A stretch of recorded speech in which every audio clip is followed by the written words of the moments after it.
Hello everyone. सो आज हम लोग नेक्स्ट यूनिट करेंगे that is the Indian partnership act 1932 and आज का लेक्चर होगा on nature and characteristics of partnership. तो जितना भी लॉज है that is related to partnership वो सारा इंक्लूडेड है in the Indian partnership act 1932। Initially it was a part of Indian contract act और बाद में it got separated from the Indian Contract Act, and this act, Indian Partnership Act, came into force on 1st October 1932. 1 अक्टूबर 1932 में ये act existence में आया, accept एक section इसका, वो है सेक्शन 69। सेक्शन 69 जो है वो डील करता है with the non effect of non registration of firms, और ये जो सेक्शन 69 है वो फोर्स में आया ऑन 1 अक्टूबर 1933। तो ये जो सेक्शन 4 है of the Indian partnership act 1932 वो डिफाइन करता है पार्टनरशिप को इस तरीके से: Partnership is the relation between persons who have agreed to share the profits of a business carried on by all or any of them acting for all। तो ये जो डेफिनेशन है पार्टनरशिप का वो हम लोग अच्छे से नेक्स्ट स्लाइड में पढ़ेंगे डिवाइड कर कर उसको।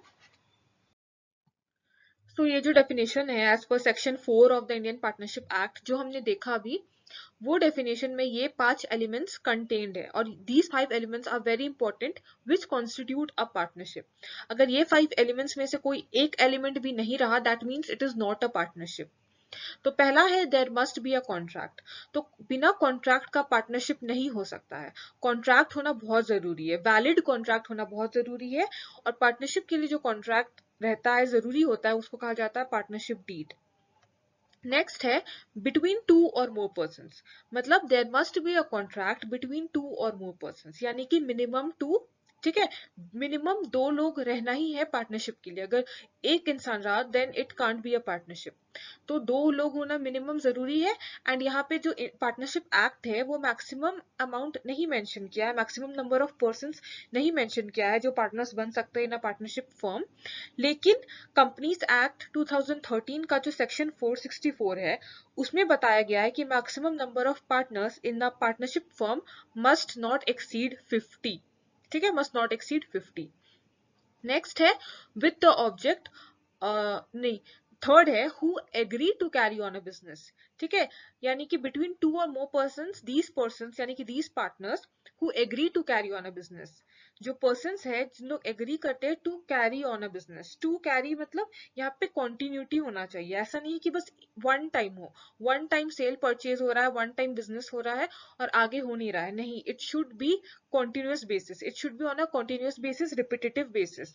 ठीक है, कंटिन्यूटी होना जरूरी है। एंड लिखा हुआ ऑन अ बिजनेस, बिजनेस जैसे कि ट्रेड हो गया, ऑक्यूपेशन हो गया, प्रोफेशन हो गया, ये सारा बिजनेस है आपका। ठीक है, तो they must agree to carry on a business.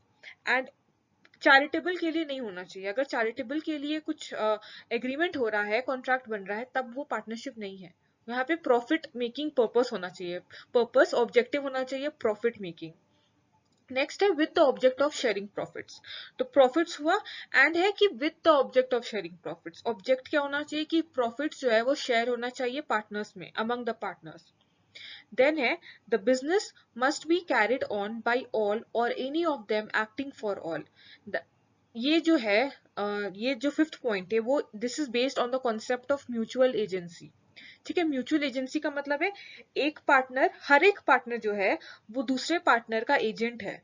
Suppose 3 partner है, ए बी सी, अगर ए कुछ भी काम कर रहा है तो वो जो भी कैरी कर रहा है, जो भी बिजनेस कैरी कर रहा है, that means he is acting for all. ठीक है, यहाँ पे लिखा हुआ the business must be carried on by all और any of them acting for all. या तो तीनों साथ में करेंगे वो चीज, या एनी ऑफ देम, अगर एक जन भी करेगा, 2 जन भी करेगा, दैट मीन्स दीज टू या that one person is acting for all, यानी कि सबके बिहाफ में वो काम करेगा। तो वही है, it is based on a mutual agency. हर एक पार्टनर पार्टनरशिप में दूसरे पार्टनर का एजेंट होता है। नेक्स्ट है टेस्ट ऑफ पार्टनरशिप। तो टेस्ट ऑफ पार्टनरशिप का मतलब ये है कि कोई भी पार्टनरशिप में ये 5 एलिमेंट्स होना बहुत जरूरी है। अगर ऐसा है कि 2 एलिमेंट है, एक एलिमेंट नहीं है, तब भी वो पार्टनरशिप नहीं होगा। ठीक है। तो ये पांचों एलिमेंट्स का होना जरूरी है। अगर बहुत केसेस में ऐसा होता है कि एग्रीमेंट बनता है फॉर शेयरिंग प्रॉफिट्स, ठीक है, बिजनेस भी रहता है बट फॉर शेयरिंग प्रॉफिट्स, लेकिन वहां पे म्यूचुअल एजेंसी वाला कॉन्सेप्ट नहीं रहता है। ये जो फिफ्थ पॉइंट है, the business must be carried on by all और any of them acting for all, ये चीज नहीं रहता, ये एलिमेंट नहीं रहता, तब वो पार्टनरशिप होगा नहीं, वो पार्टनरशिप नहीं होगा। तो वही चीज है कि ये सारा एलिमेंट्स रहना चाहिए कोई भी पार्टनरशिप के लिए। नेक्स्ट है कैरेक्टरिस्टिक्स ऑफ पार्टनरशिप। तो ये जो 5 कैरेक्टरिस्टिक्स है वो हमने एसेंशियल एलिमेंट्स में ही देखा है। Contract, association of 2 or more persons, carrying on of business, sharing of profits, mutual agency. Sixth है अनलिमिटेड लाइबिलिटी। तो जो पार्टनर्स है, जो पार्टनरशिप फॉर्म में है, उन लोगों का लाइबिलिटीज अनलिमिटेड रहता है, यानी कि all the partners are liable jointly as well as individually. Seventh है पार्टनर्स मस्ट बी कॉम्पिटेंट। तो जितने भी पर्सन है जो पार्टनरशिप के लिए आ रहे हैं, the people who want to become a partner in a partnership firm, उन लोग को कॉम्पिटेंट होना चाहिए। जैसे कि person of unsound mind, alien enemy, minor, इन लोग पार्टनर्स नहीं बन सकते। हालांकि माइनर को एडमिट किया जा सकता है पार्टनरशिप फॉर्म में for the benefit of sharing profits only, और वो तभी किया जा सकता है जब बाकी पार्टनर्स का कंसेंट हो या फिर बाकी पार्टनर्स का एग्रीमेंट हो, एग्री करे बाकी पार्टनर्स भी कि माइनर को एडमिट कर सकते हैं, तभी हो सकता है। नेक्स्ट है नो सेपरेट लीगल एग्जिस्टेंस। तो पार्टनरशिप फर्म का सेपरेट लीगल एग्जिस्टेंस नहीं होता है, क्योंकि पार्टनरशिप जो है it is just a group of people with same objective, ठीक है। और इसीलिए जो पार्टनर्स है वही कलेक्टिवली मीन करते हैं फर्म, यानी कि partners collectively mean firm. Next है रजिस्ट्रेशन नॉट कंपलसरी। तो पार्टनरशिप फर्म के लिए रजिस्ट्रेशन कंपलसरी नहीं होता है, लेकिन अगर फर्म अनरजिस्टर्ड है तो उन लोग को कुछ बेनिफिट्स नहीं मिलता है, तो इसलिए it is better to get registered. Next है registration on restriction on transfer of interest. तो यहाँ पे जो पार्टनर्स है उनको रिस्ट्रिक्शन है ऑन ट्रांसफर ऑफ इंटरेस्ट, यानी कि उन लोग अपना ट्रांसफर ऑफ ओनरशिप या फिर ट्रांसफर ऑफ इंटरेस्ट नहीं कर सकते to the third party without the consent of other partners. Next है distinction between partnership and co ownership. तो इसको एक एग्जांपल से स्टार्ट करेंगे। सपोज ए एंड बी है, उन्होंने मिलकर एक टी शॉप खरीदा जॉइंटली, ठीक है, साथ में मिलकर परचेज किया टी शॉप, और उसमें कुछ एडिशनली एक्सपेंसेस किए उन्होंने, लाइक कुछ यूटेंसिल्स खरीदा, और बाद में उन्होंने इक्वली कंट्रीब्यूट किया इस चीज के लिए, यानी कि मनी जो भी रिक्वायर्ड हुआ वो हाफ एंड हाफ किया, इक्वली किया। और बाद में उन्होंने क्या किया, they leased out the shop on rent, उन्होंने रेंट में दे दिया, एंड जो भी उससे उन्हें पैसा आया, अर्निंग हुआ, उसको दे शेयर्ड इक्वली। तो क्या ये को ओनरशिप कहलाएगा या पार्टनरशिप कहलाएगा? ये है को ओनरशिप, ठीक है। इन लोग ए एंड बी है, they are only co owners. क्यों उन लोग पार्टनर्स क्यों नहीं है? Because they never carried on any business. और पार्टनरशिप में ये जरूरी है to carry on a business, और बिजनेस कैरी करना यानी कि कॉन्टिन्यूटी रहना चाहिए, रिपीटेशन होना चाहिए। जो भी आप कर रहे हैं, बिजनेस चला रहे हैं, तो वो रिपीटेशन होना चाहिए। ऐसा नहीं कि एक बार आपको कुछ प्रॉफिट आया, आपने शेयर कर लिया, तो वो पार्टनर से नहीं, दे विल बी को ओनर्स। तो स्टार्ट करते हैं डिफरेंसेस। एग्रीमेंट। तो पार्टनरशिप में हमें पता है कि how much agreement is important, एक वैलिड कॉन्ट्रैक्ट होना बहुत जरूरी है, इट इज नेसेसरी। को ओनरशिप में इट इज नॉट नेसेसरी। फिर है ट्रांसफर इंटरेस्ट। तो पार्टनरशिप में अगर ट्रांसफर ऑफ इंटरेस्ट करना है तो बाकी पार्टनर्स का कंसेंट लेना बहुत जरूरी है। Without consent of all partners, partner can not transfer his और हर इंटरेस्ट। को ओनरशिप में जो को ओनर है वो ट्रांसफर कर सकता है अपना इंटरेस्ट को, अपना ओनरशिप को to the third party.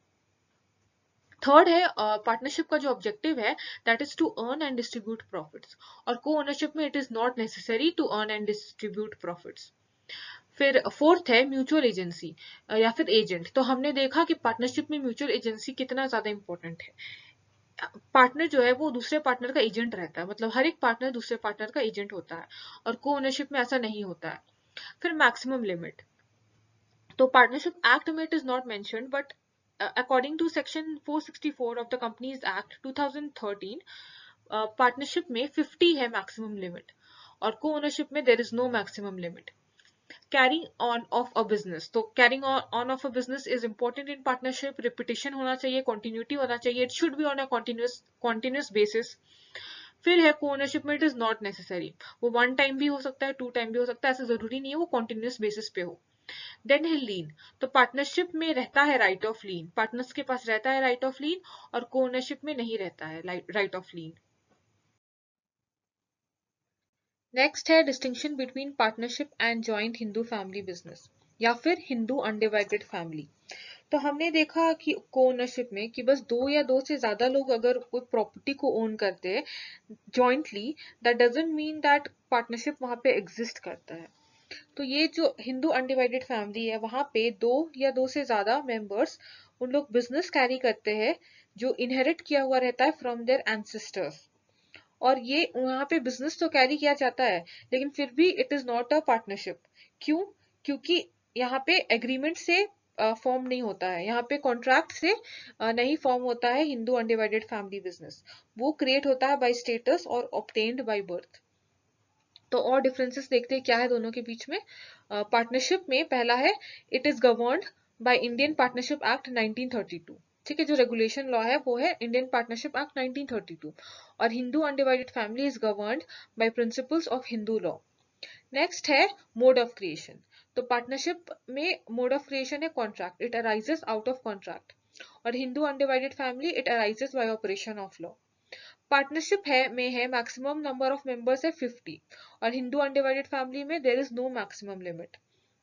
Next है अथॉरिटी, तो पार्टनरशिप में हर एक पार्टनर के पास अथॉरिटी रहता है, पावर रहता है टू बाइंड हिज और हर को पार्टनर्स बाय एक्ट डन, और हिंदू अनडिवाइडेड फैमिली में सारा अथॉरिटी या पावर रहता है कर्ता के पास, कर्ता रिप्रेजेंटेटिव रहता है यानी कि वो मैनेजर रहता है जॉइंट फैमिली का।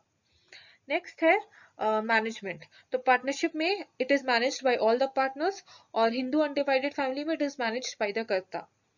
फिर है लाइबिलिटी, तो पार्टनरशिप में लाइबिलिटी जो है वो अनलिमिटेड रहता है, और हिंदू अनडिवाइडेड फैमिली में सब मेंबर्स का अनलिमिटेड रहता है, सॉरी सब मेंबर्स का लिमिटेड रहता है एक्सेप्ट कर्ता, कर्ता का लाइबिलिटी अनलिमिटेड रहता है। देन है effect of death of a member, तो पार्टनरशिप में अगर किसी पार्टनर का डेथ हो गया तो फर्म है वो डिसॉल्व कर जाता है, लेकिन हिंदू अनडिवाइडेड फैमिली में किसी का डेथ इफेक्ट नहीं करता है existence of the family business. Next देखते हैं distinction between partnership and company. पहला है रेगुलेटिंग एक्ट, सो पार्टनरशिप जो है that is governed by the provisions of the Indian partnership act 1932, और कंपनी है it is governed by the provisions of the companies act 2013। Partnership में minimum number of members रहते हैं 2, और मैक्सिमम नंबर ऑफ मेंबर्स रहते हैं 50। Company में जो प्राइवेट कंपनी है उसमें मिनिमम होते हैं 2 और मैक्सिमम होते हैं 200, लेकिन जो प्राइवेट पब्लिक कंपनी है उसमें मिनिमम होते हैं 7 और मैक्सिमम का कोई लिमिट नहीं रहता, there is no maximum limit. फिर है एंटिटी, तो पार्टनरशिप फॉर्म का there is no separate legal entity, लेकिन on the other hand company का there is a separate legal entity different from its members. Next है liability, तो partnership में every partner each partner has unlimited liability, and उन लोग personally liable रहते हैं for all the debts of the firm, लेकिन company में share holders का लाइबिलिटी लिमिटेड रहता है। नेक्स्ट है अथॉरिटी ऑफ मेंबर्स, तो पार्टनरशिप में इम्प्लाइड अथॉरिटी रहता है हर एक पार्टनर का टू बाइंड हिज को पार्टनर्स बाय एक्ट्स डन, लेकिन जो शेयर होल्डर्स में है, सॉरी जो कंपनी है उसमें शेयर होल्डर्स का there is no such authority, and उन लोग के बीच में म्यूचुअल एजेंसी भी नहीं रहता, there is no mutual agency between या फिर अमंग वेरियस पार्टनर्स। नेक्स्ट है मैनेजमेंट, तो पार्टनरशिप में all the partners of the firm are entitled to take part in the management of the business, यानी कि हर एक पार्टनर्स को मैनेज करना है बिजनेस को, फर्म को, लेकिन कंपनी में it is managed by the board of directors. Next है ट्रांसफर ऑफ इंटरेस्ट, तो पार्टनरशिप में ट्रांसफर ऑफ इंटरेस्ट नहीं होता है, वो ट्रांसफर ऑफ इंटरेस्ट तभी होगा जब बाकी पार्टनर्स का कंसेंट हो या बाकी पार्टनर्स एग्री करे इस चीज के लिए, तभी ट्रांसफर ऑफ इंटरेस्ट होगा टू द थर्ड पार्टी। और यहाँ पे कंपनी में share holders can transfer his interest, कैसे वो लोग अपने इंटरेस्ट ट्रांसफर करते हैं in the form of shares, और जिसको ट्रांसफर किया जा रहा है बाद में ही और she becomes the member of the company. Next है ऑडिट, तो कंपनी में बहुत इंपॉर्टेंट है ये ऑडिटिंग, ठीक है, it is a legal necessity, लेकिन पार्टनरशिप में इट इज नॉट उतना इम्पोर्टेंट, उतना ज्यादा इम्पोर्टेंट नहीं है ऑडिटिंग पार्टनरशिप में जब तक टर्नओवर 1 करोड़ एक्सीड ना कर जाए। नेक्स्ट है रजिस्ट्रेशन। तो पार्टनरशिप में हमने देखा था कि रजिस्ट्रेशन उतना इंपॉर्टेंट नहीं है, किया भी जा सकता है, नहीं भी किया जा सकता, लेकिन प्रेफरेबल है कि रजिस्टर्ड हो। और कंपनी में बहुत जरूरी है रजिस्ट्रेशन, कंपनी का रजिस्ट्रेशन होना इट इज वेरी एसेंशियल। तो आगे देखते हैं कंटेंट्स ऑफ पार्टनरशिप। ये सारा वो कंटेंट्स है जो पार्टनरशिप डीड में यूजुअली रहता है। तो इसमें बेसिक है about name of the partnership form, उसके बारे में एक्सप्लेन करूंगी, बाकी कुछ एक्सप्लेनेशन का जरूरत नहीं है बाकी के कंटेंट्स का। तो हमें पता है कि जो पार्टनरशिप है वो फॉर्म होता है बाय एन एग्रीमेंट, ठीक है। एंड एग्रीमेंट हो सकता है आपका ओरल या फिर रिटन। तो यूजुअली प्रेफर रहता है कि वो रिटर्न हो, रिटर्न एग्रीमेंट हो, सो दैट मैनेज करने में कोई दिक्कत ना आए, स्मूथ फ्लो हो फंक्शन का, एंड पार्टनर्स के बीच में भी कोई डिस्प्यूट ना अराइज हो, इसीलिए। तो पहला जो है वो है name of the partnership firm. तो जो नाम रखा जा रहा है पार्टनरशिप फर्म का, वो एक ऐसे फर्म से मिलना नहीं चाहिए जो ऑलरेडी एग्जिस्ट करता है। अगर फर्म ऑलरेडी एग्जिस्ट करता है तो उसका सेम नाम नहीं रखना चाहिए जो न्यू फर्म आने वाला है पार्टनरशिप फर्म। ये क्यों नहीं रखना चाहिए? सो दैट कंफ्यूजन ना आए, और जो फर्म ऑलरेडी एग्जिस्ट करता है, जो बिजनेस ऑलरेडी एग्जिस्ट करता है, उसके गुडविल एंड रेपुटेशन को हार्म ना हो, इसीलिए। और ये जो पार्टनरशिप फॉर्म है उसमें ये सारा नाम इंक्लूडेड नहीं रहना चाहिए, जैसे कि crown, emperor, empress, empire, imperial, king, queen, royal, और ऐसा वर्ड्स जो कि ये दिखा रहा है कि वो गवर्नमेंट का है, जैसे कि गवर्नमेंट सैंक्शन या गवर्नमेंट अप्रूव्ड है। तो इस टाइप का नाम नहीं रखना है पार्टनरशिप फॉर्म को। और उन लोग तभी रख सकते हैं जब स्टेट गवर्नमेंट खुद ही अपना कंसेंट देगा रिटर्न फॉर्म में, तभी रखा जा सकता है, और एल्स ये सारा नाम रखना अलाउड नहीं है। तो ये था पहला name of the partnership form.